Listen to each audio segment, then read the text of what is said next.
Today we are going to talk about choosing a midwife, and this is my oldest.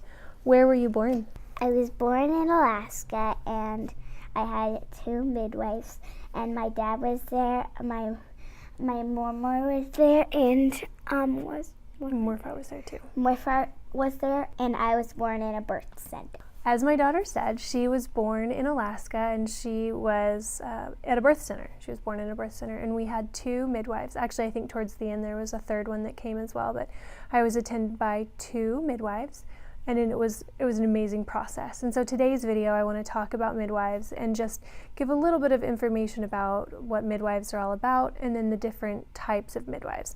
I'm not a pro on that, so you'll probably want to do your own research into the very, very specifics, but I will tell you a little bit about the 3 different types of midwives and my experience. When I was pregnant with my first, I did a tour of a hospital, and I met a really very wonderful OBGYN, but I decided that it didn't really match up with what I was hoping for in terms of a birth and what that was going to look like for me and what my role was in the birth. And so I started to explore the possibility of a birth center, because a home birth felt like way too much, but a hospital also felt like way too much. And so I was fortunate enough that when we were in Alaska, the city that we lived in, there were actually a few, but there was a birth center.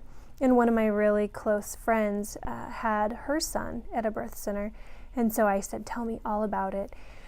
So that was kind of where it started. And then when I got pregnant with my oldest, I decided that I was going to indeed go through a birth center and be attended by a midwife. I actually didn't end up transferring to the midwife until I was a little bit later in my pregnancy, because I loved my provider who I was seeing, but she wasn't able to deliver, so I moved over to the midwives a little later in the pregnancy. But the one thing that I noticed that is just this stark difference between going and having a baby with a midwife and having a baby with an OBGYN is their philosophy of what birth is all about. And it's certainly no judgment on an OBGYN. That they are trained professionals, and they are trained to do a very specific job, and they see things through the lens of a medical profession, and thank goodness we have them.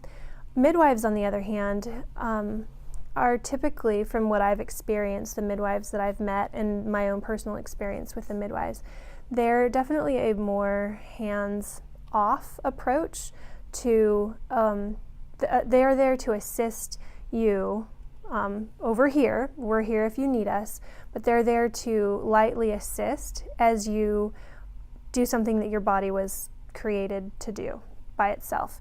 And so, of course, I think that any newly pregnant mom, the thought of having a baby alone is like, what?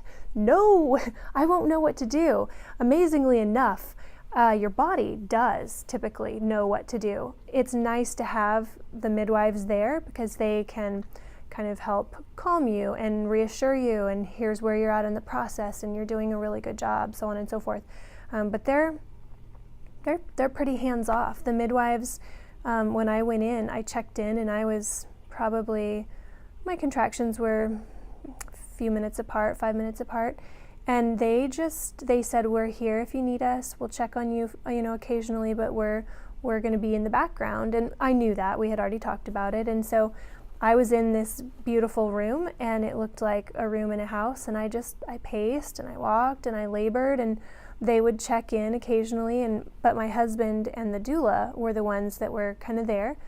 If I needed something, they were there. And then when my water broke and things started to speed up, that was when their presence became more known. It was amazing. It wasn't like, hey, we're here and this is the way we're going to do it. It was just, they were assisting my body in its natural process. So that's, to me, essentially what working with a midwife felt like. I want to tell you just really briefly about the 3 different types of midwives. Now, as I said, I'm not a pro, and I certainly haven't had any training into midwifery, so if I'm forgetting something, sorry.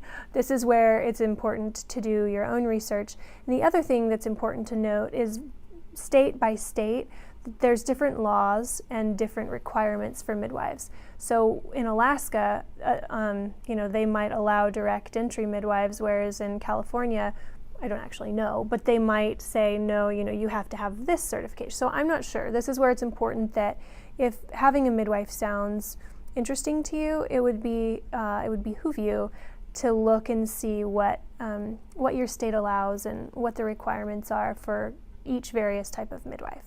The first one is a certified nurse midwife, and that's kind of as it sounds. They are required to be registered nurses and then also complete midwifery training. So for this type, my understanding, though I haven't ever worked with one, I have a friend who delivered with a certified nurse midwife. They're definitely typically more registered nurse and then midwife. But you can be assured that the training that they have is, it's up there. They've gone through a lot to get to where they are, and they have a lot of knowledge. The next one is a certified midwife, and that's also AKA direct entry midwife, which is what I'll refer to it as because that was what I was always told it was called. Direct entry midwives are required to attend some sort of midwifery program through an accredited place. So they do actually have to know their stuff just the same. The difference between the certified nurse midwife and a certified midwife is that the direct entry midwives are not required to hold the degree of being a registered nurse, though it's interesting, and I have to note, that they are basically tested and required to know the same of what a registered nurse is required to. So they're held to the same standards. They are just not required to hold that license. So direct entry midwives typically are also very well educated. In fact, all of these women are very well educated and go through a lot to become midwives. The last one is a certified professional midwife, or a CMP, and there is no specific degree required for that, and they're also not required to be a registered nurse. However, this is the only one of the three that has a requirement that you have experience in home birth. Well, how do you get that, you might ask, if you don't have all these things? So the next is that you can either get that experience through an apprenticeship or through attending some sort of program. So there has to be experience required for this one. Now you might think, well, this doesn't sound very good at all. However, the special thing about being a CMP is that the way you get licensed as a CMP is you either go and you attend some sort of accredited midwifery program, or, and here's the or, you have to go through you can apply to have your portfolio looked at, and then you go through a licensing process that way. So it's basically like, think of it if you're in 7th grade and you're really great at math and you want to move ahead, and they make you test out, right? Does this person really know 7th grade math well enough to test into the 8th grade? It's something kind of like that. It's a silly example, but they want to make sure that you know your stuff. And so in lieu of going through this program or whatever, they will say, all right, we will look over your portfolio, we will look at your experience, what you've done, how much you've done, and then we're also going to require a written test, and they're just basically going to check out what you know, and then they'll decide whether or not it's enough to give you this license. So those are the 3 different types of midwives that I am aware of. A lot of it's going to depend on where you are and what's offered and what your state allows and what the rules are for your state, because believe it or not, actually, there are some places that are not super excited about midwives and kind of make it hard for midwives to exist, which I think is a tragedy, honestly, because midwives are amazing and they offer an amazing service. I do understand the necessity to make sure that the people who are attending a woman in birth know what they're doing because of that very rare circumstance where something could happen.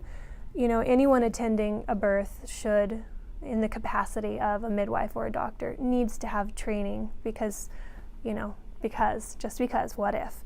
However, to have the option of going to an OB or going to a midwife should be any mom's choice because it's what feels best for you. So as far as these 3 different types of midwives, sometimes you actually might find a certified nurse midwife in a hospital. And if that's the case, then you would be able to get hospital care, but you would be with someone who is maybe a little bit more of the mindset of a midwife, who's maybe a little bit, hands off, you kind of do your thing. So basically, when you're choosing a midwife, really it's what feels safest to you.